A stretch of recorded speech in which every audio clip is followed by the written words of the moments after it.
Hi guys, welcome in this channel. This reading is for collective, so energy of collective around this time. You're stable and secured, and you feel safe and secure sa tahanan mo, wherever you are, no? Kung saan ka man ngayon, and kung saan man kayo ngayon, you feel secured and stable, and na-keep mo yung sayo, hindi na nakuha yung sayo, no? And hindi na manakaw, hindi na makuha yung sayo, o hindi na magtagumpay yung kanilang mga deceit, hindi na nagtatagumpay yung mga ginagawa nilang pagnanakaw ng sayo, pagkuha nila ng sayo ng mga alagad ng dilim. Salbahe talaga yung alagad ng dilim na yan. Pero sa kabilang buhay, ang punishment naman ng mga yan, mga alagad ng dilim na yan, mga witches, wizards, warlocks na yan, alam niyo man, impyerno. Kung ano sinabi ng God sa Bible, itapon niyo yun sa impyerno, yung mga witches, wizards, warlocks, evil magicians, yung mga nagpa-practice ng witchcraft and sorcery, asahan niyo yan, yan ang mangyayari sa kanila. They will be thrown in the lake of fire na may sulfur, yung mga alagad ng dilim, yung mga mangkukulam, no? Yung mga nagpa-practice ng witchcraft and sorcery. See? So, kaya sila pa-practice na gusto nila magnakaw, manguha ng sa iba, no? Kahit mga destiny ng iba, gusto nila agawin, nakawin. O, kahit yung mga luck and fortune ng iba, gusto nila nakawin. So, just me. And the hermit and the ace of wands. So, see, hindi mo na in-isolate yung sarili mo or naka-experience ka na ng freedom from isolation. And you're starting to become active, to start something new, to become fiery, passionate on starting something na exciting, and you're passionate while you're doing it, and it grow and grow. Kung naman yung sisimulan mo, sinisimulan mo na yan. And Page of Cups in reverse. O see, yung mga sinisent nila sa'yo ng ka-immature nila, no? Mga sinisent nila sa'yo, like their intentions. So, clarification of this. So, what's with the Page of Cups? Guide kang tinatanong ko dyan, guys, ha? It's their ill intentions. So, lumalayo sa'yo. Ang kanilang mga ill intentions, hindi nasisend sa'yo, na-reject yan. Lumalayo sa'yo. So, with the Six of Cups here, merong person dito na meron talaga kayong soul connection nito. Ang gaan-gaan ng loob niyo sa'yo, no? Ang lapit ng loob niyo sa'yo. Lapit ng loob niyo sa inyo, kasi collectives to eh. So, ayan. So, sa inyo, no? Ganon. Ang gaan-gaan ng loob niya sa inyo. Nitong, ng person ninyo, collectives. Ang gaan-gaan ng loob ng person ninyo sa inyo. So, ganon. And gusto nila na mag-offer ng huge offer or something na malaki, no? Or a committed relationship. Willing na sila mag-start ng a committed relationship, na mag-commit sa'yo. Kasi gustong-gusto ka nila, no? Gustong-gusto kayo ng inyong person, collectives. See? And gusto nila ng person ninyo, collectives, na magkaroon ng collaboration, teamwork, pagtutulungan sa inyo, or meron kayo i-build together, gano'n, diba? At brave na siya, no? Brave na yung person ninyo na mag-take ng action and makipagbalikan.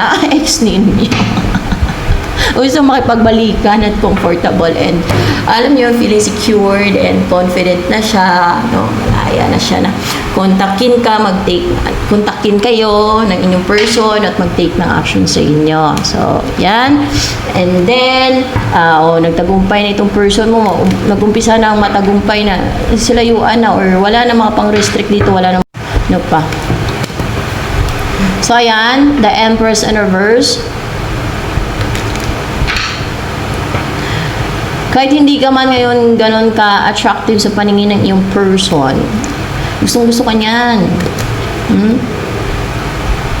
Kahit parang hindi kayo match ng energy ngayon, gustong-gusto ka niya. Gusto ka niya mapangasawa. See? Ikaw ang gusto niya maging partner. See? The Devil.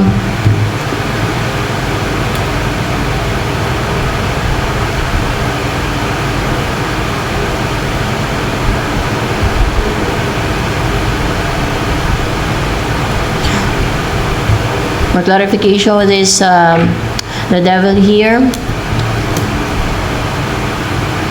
Alam kasi ng person mong ginawa nila kayo unstable, ungrounded.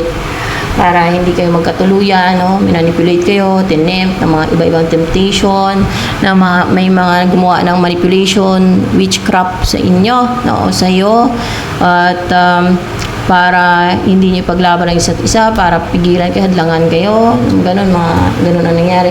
So your person really wants to start something new, no? A new beginning, a new relationship with you, collectives. Yan, hindi na sila magpatingga-tingga pa, yung inyong person, no? So yan. What's with the Fool here in reverse and the Strength in reverse?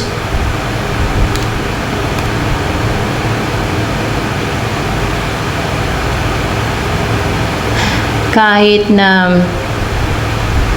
wala pa siyang inner strength, kahit wala pa siyang strength, no?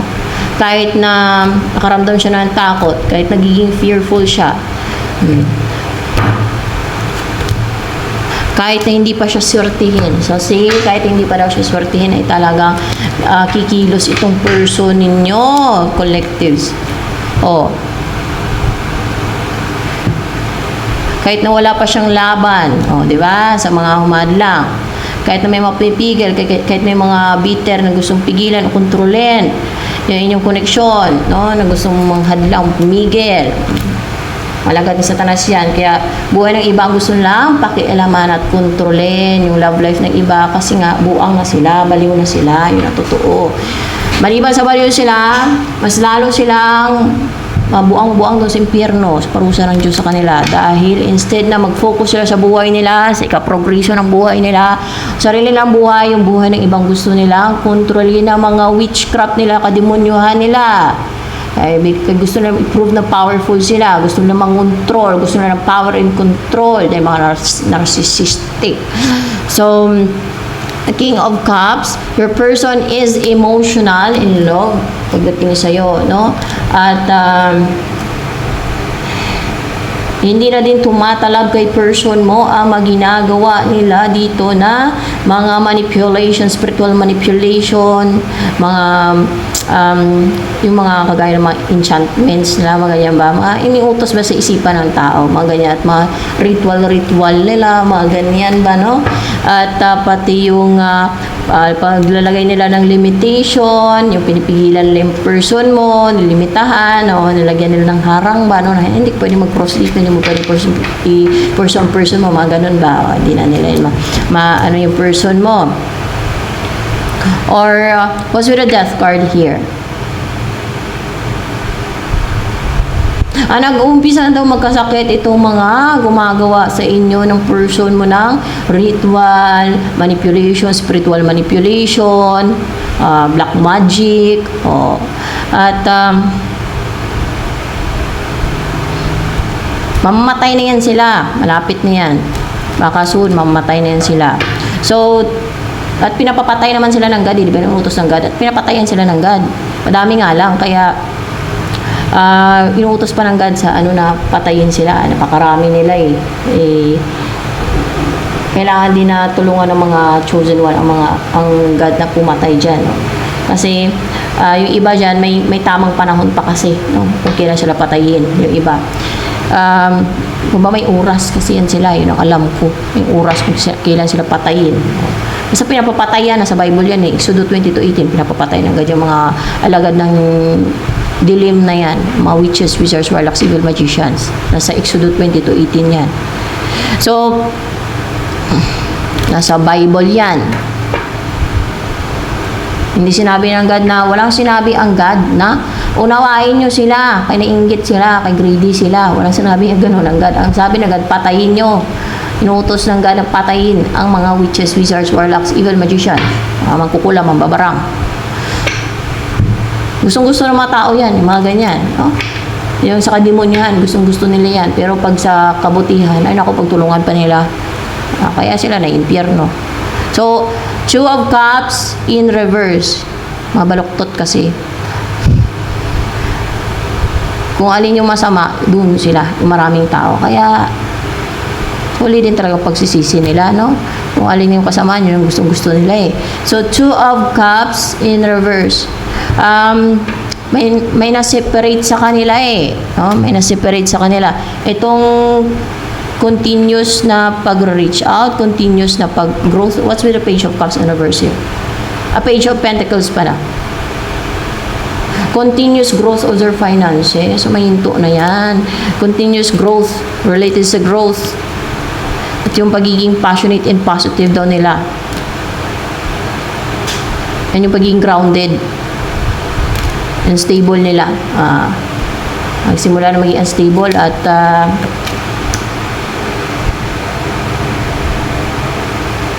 mahirapan itong mga alagad ng dilim nito. So, Knight of Cups, for clarification of the Knight of Cups, may offer ang inyong person, no? May offer ang inyong person collectives. Love offer at matahimik yung isipan mo, peaceful yung isipan mo, katulog ka na mahimbing, kayo na mahimbing, no? Ganon, kasi collectives nga eh. Ang collectives. May offer ng inyong person na love offer to kasi may heart you know, and yung hindi na kayo ma-manipulate, hindi na kayo makontrol na mga alagad ng dilim, ng mga witches, wizards, warlocks. See?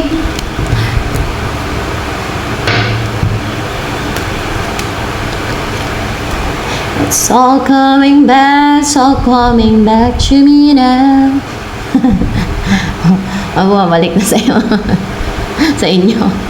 Page of Wands and Seven of Pentacles in reverse. So, see, mag-umpisa talagang passionate and positive na mag-umpisa kayo, no? Na active kayo sa path na tatahakin ninyo yung person, o active na itong person mo na yung person ninyo na mag-reach out, na mag-offer ng love offer, and hindi na siya mag-antay, no? Kundi mag-take na siya na sila ng action. Hindi na sila mag-antay, kundi mag-take na sila ng action pagdating sa inyo. So, ayan. Ito na lamang for collectives, guys.